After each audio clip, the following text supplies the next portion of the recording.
നമസ്കാരം, ഞാൻ സോണിയ അഭിലാഷ്. ഭക്ഷണശാലയിലേക്ക് എല്ലാവർക്കും സ്വാഗതം. ഇന്ന് നമുക്കൊരു new year special ice cream recipe തന്നെ നോക്കാം. അതായത് ഒരു സ്പാനിഷ് ഡിലൈറ്റ് ഐസ്ക്രീം എങ്ങനെ നല്ല ടേസ്റ്റി ആയിട്ട് വീട്ടിൽ തന്നെ തയ്യാറാക്കിയെടുക്കാമെന്ന് നോക്കാം. അപ്പോൾ വീഡിയോ കണ്ട് ഇഷ്ടമായാൽ ചാനൽ ഇതുവരെ സബ്സ്ക്രൈബ് ചെയ്തിട്ടില്ലാത്തവർ ഒന്ന് സബ്സ്ക്രൈബ് ചെയ്തേക്കണേ.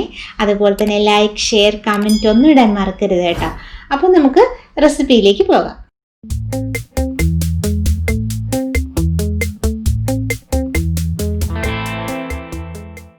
ആദ്യം നമുക്ക് ചോക്ലേറ്റ് ഒന്ന് മെൽറ്റാക്കി എടുക്കണം. അതിന് വേണ്ടിയിട്ടൊരു 125 ml ഫ്രഷ് ക്രീം ഒന്ന് ചൂടാക്കി എടുക്കണം.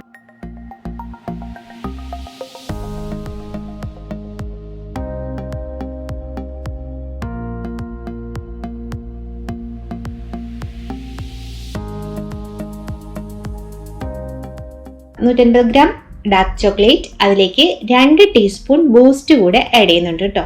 ഇതിലേക്ക് നമുക്ക് ചൂടാക്കിയിട്ടുള്ള ക്രീം ഒഴിച്ചു കൊടുക്കാം. ഒഴിച്ചൊരു 1 മിനിറ്റ് വയ്ക്കുമ്പോൾ ചോക്ലേറ്റ് ഒക്കെ മെൽറ്റ് ആകാൻ തുടങ്ങും. അപ്പോൾ നമുക്ക് നന്നായിട്ട് അങ്ങ് മിക്സ് ചെയ്ത് കൊടുക്കാം.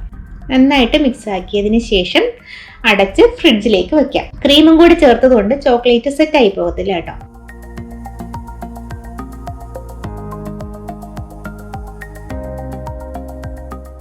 ഇനി നമുക്ക് പ്ലെയിൻസ് തയ്യാറാക്കി എടുക്കണം. അതിന് വേണ്ടിയിട്ട് ഒരു 1/4 കപ്പ് മിക്സഡ് നട്ട്സ് ആണ് ഞാൻ എടുത്തത്.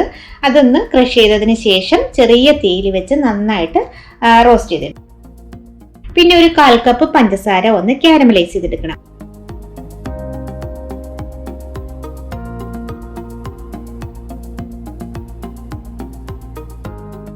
മെൽറ്റ് ആയി തുടങ്ങിയതിന് ശേഷം മാത്രം സ്പൂൺ കൊണ്ട് ഇളക്കുക. ഇളക്കിയതിന് ശേഷം എല്ലാം നന്നായിട്ട് അലിഞ്ഞു വന്നിട്ടുണ്ട്. ആ ഒരു സമയത്ത് 1 ടേബിൾ സ്പൂൺ ബട്ടർ കൂടെ ചേർത്ത് കൊടുത്തു.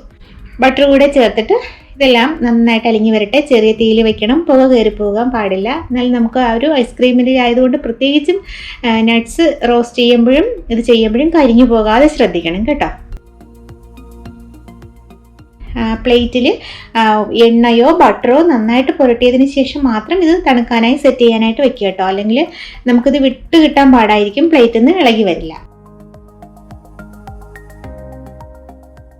ഇനി നമുക്ക് ക്രീം ഒന്ന് ബീറ്റ് ചെയ്തെടുക്കാം. തിക്ക് പീക്കായി വരണം കേട്ടോ. അത് നന്നായിട്ട് തിക്കായ രീതിയിൽ ബീറ്റ് ചെയ്തെടുത്തെങ്കിൽ മാത്രമേ ഐസ്ക്രീമിന് ടേസ്റ്റ് ഉണ്ടാകത്തുള്ളൂ.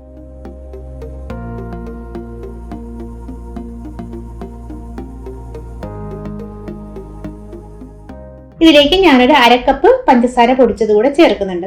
നല്ല മധുരമുള്ള ചോക്ലേറ്റ് ആണ് എടുക്കുന്നതെങ്കിൽ 1/4 കപ്പ് പഞ്ചസാര ആയാലും മതിയാകും കേട്ടോ. മധുരം നിങ്ങൾ നോക്കുക, ടേസ്റ്റ് ചെയ്ത് നോക്കുക, അതിനനുസരിച്ച് ആഡ് ചെയ്ത് കൊടുക്കുക. പഞ്ചസാര കുറേശ്ശെയായിട്ട് ക്രീമിൽ ചേർത്ത് നമുക്ക് ഇതിങ്ങനെ ബീറ്റ് ചെയ്തെടുക്കാം.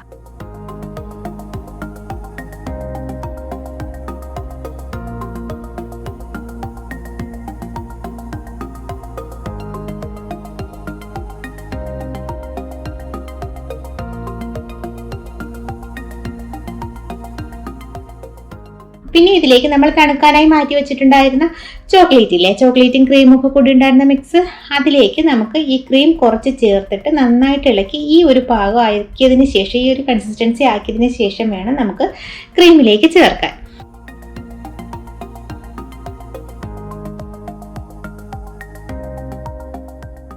എന്നിട്ട് നന്നായിട്ട് ഇത് ഫോൾഡ് ചെയ്ത് മിക്സ് ആക്കുക. മിക്സ് ആക്കിയതിന് ശേഷം ബീറ്റർ കൊണ്ട് ലോ സ്പീഡിൽ ഒന്നും കൂടെ ബീറ്റ് ചെയ്തെടുക്കുക. അതായത് ക്രീം നല്ല തിക്കായിട്ട് തന്നെ ഇരുന്നെങ്കിലേ ഐസ്ക്രീം നല്ല യമ്മി ആയിട്ടുള്ള നല്ല ടേസ്റ്റി ആയിട്ടുള്ള ഐസ്ക്രീം നമുക്ക് കിട്ടത്തുള്ളൂ കേട്ടോ. ലൂസായി പോകാൻ പാടില്ല.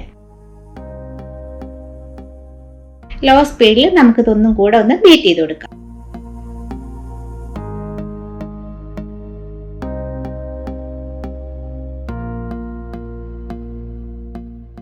ഇതിലേക്ക് ഞാൻ ആ പ്ലെയിൻസിലെ തണുക്കാനായി മാറ്റി വെച്ചിരുന്നത് അതൊരു മിക്സിയുടെ ജാറിലേക്ക് ഇട്ട് പൊടിച്ചെടുത്തിട്ടുണ്ടായിരുന്നു കേട്ടോ. അതും കൂടെ ആഡ് ചെയ്ത് കൊടുക്കാം. ഇതാണ് നമ്മുടെ ഐസ്ക്രീമിന്റെ ഹൈലൈറ്റ് എന്ന് പറയുന്നത്. ഇതിന്റെ ടേസ്റ്റാണ്, നമ്മളിത് കഴിക്കുമ്പോൾ ഒരു പ്രത്യേക ടേസ്റ്റാണ്.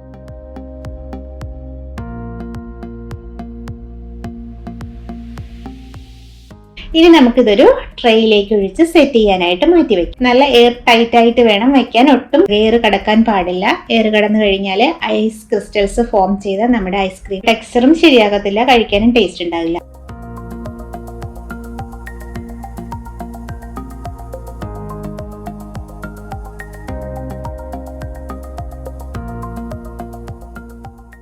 ഇതിലേക്ക് ഞാൻ കുറച്ച് ചോക്ലേറ്റ് ചിപ്സും കൂടെ ഇടുന്നുണ്ട്. ഇട്ട് നന്നായിട്ട് കവർ ചെയ്തതിന് ശേഷം ഒരു 8 മണിക്കൂർ ഫ്രീസറിലേക്ക് വെക്കുന്നുണ്ട്.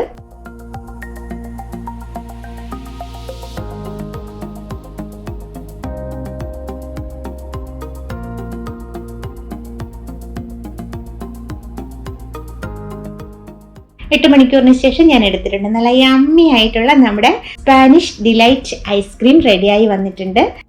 കുറച്ച് വിപ്പിംഗ് ക്രീമും കുറച്ച് ക്രീമും ചോക്ലേറ്റും ഉണ്ടെങ്കിൽ നമുക്ക് ഈസി ആയിട്ട് തന്നെ നല്ല സൂപ്പർ ടേസ്റ്റിലുള്ള ഐസ്ക്രീം വീട്ടിൽ തന്നെ തയ്യാറാക്കി എടുക്കാം. ഇന്നത്തെ റെസിപ്പി നിങ്ങൾക്ക് ഇഷ്ടമായെങ്കിൽ ട്രൈ ചെയ്ത് നോക്കണം. ഫീഡ്ബാക്ക് അറിയിക്കാൻ മറക്കരുത്. അപ്പോൾ അടുത്തൊരു റെസിപ്പിയുമായി നമുക്ക് വീണ്ടും കാണാം. താങ്ക്